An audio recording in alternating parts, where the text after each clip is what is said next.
سب سے بڑا کائنات کا سچ کیا ہے؟ کہ اللہ وحدہ لا شریک ہے۔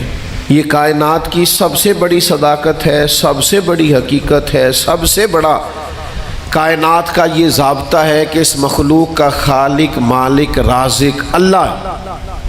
لیکن اللہ کہتا ہے ادعو الی سبیل ربک بالحکمہ، کسی کو اللہ کی طرف بھی بلاؤ نا تو حکمت کے ساتھ بلاؤ، اللہ کے رستے کی بھی دعوت دو تو دانائی کے ساتھ دو، لوگوں کو اللہ کی جانب بھی بلاؤ تو تم معاملہ فہم بن کے بلاؤ۔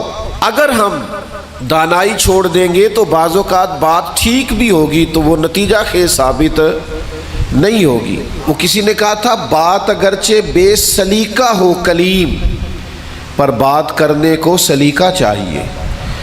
آپ سلیقے سے بات کریں، معاملہ فہم۔ دیکھیں نا نبی پاک صلی اللہ علیہ وسلم نے فرمایا اپنی اولاد کی بھی عزت کرو۔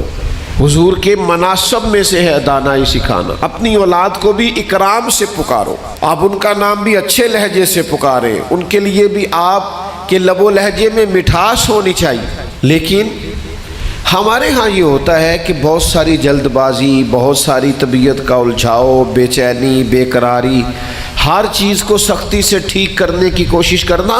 ہوتی ہیں بعض چیزیں بھی سختی سے ٹھیک، لیکن ساری چیزیں سختی سے ٹھیک نہیں ہوتی۔ آپ نہایت معاملہ فہمی کے ساتھ، نہایت تدبر کے ساتھ حضور لوگوں کو دین کی طرف بلاتے تو بڑے کمال انداز میں سرکار دعوت دیتے، اللہ کا پیغام دیتے تو اس میں اتنی مٹھاس ہوتی کہ دلوں میں بات گھر کر جاتی۔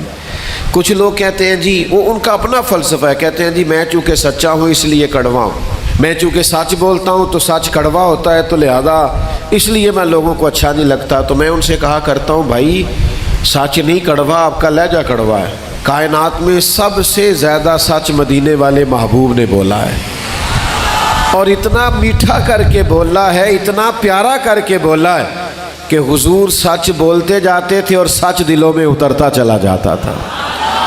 سچ بولیں لیکن خوبصورتی سے، لیکن محبت سے، لیکن دانائی سے۔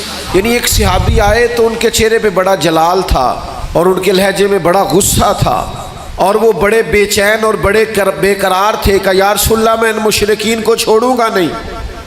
حضور نے فرمایا کیا ہوا؟ یا رسول اللہ وہ آپ کا نام بگاڑ کے لیتے ہیں، وہ بگاڑ کے نام لیتے ہیں اس لیے کہ وہ کہتے ہیں اگر ہم محمد مان لیں تو محمد صلی اللہ تعالی علیہ وسلم کا تو مان ہے جس کی بار بار تعریف کی جائے، تو وہ نام بگاڑ کے لیتے ہیں، اور نام بگاڑ کے آپ کو برا بھلا کہتے ہیں۔ تو سرکار مسکرائے، فرمایا پتہ نہیں وہ کس کو برا بھلا کہتے ہیں، پتہ نہیں وہ کس کا نام بگاڑتے ہیں، مجھے تو اللہ نے محمد بنا کے بھیجا ہے۔